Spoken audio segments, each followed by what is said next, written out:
ভূমিকম্পে বিধ্বস্ত ভেনেজুয়েলায় এখন শুধু স্বজন হারানো আর্তনাদ। রাজধানী কারাকাসে তাসের ঘরের মতো ধসে পড়া ভবনের নিচে আটকা পড়েছেন বহু মানুষ। আটকে পড়াদের অনেকে বাঁচার আকুতি জানালেও তাদের উদ্ধার করতে নেই চোখে পড়ার মতো তৎপরতা। নিখোঁজদের সন্ধানে ধ্বংসস্তূপের পাশে ভিড় করছেন উদ্বিগ্ন স্বজনরা।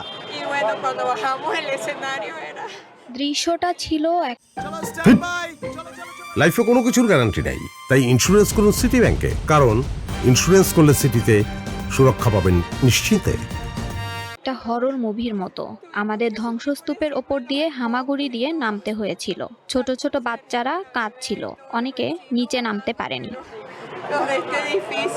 আমেরিকার ভূতাত্ত্বিক জরিপ সংস্থা জানিয়েছে বড় ধরনের আফটারশকের শঙ্কা এখনো রয়ে গেছে। সম্ভাব্য আফটারশক বা ক্ষতিগ্রস্ত ভবন ধসে পড়ার শঙ্কা থাকায় অনেকেই রাস্তায় তাঁবুতে অবস্থান করছেন।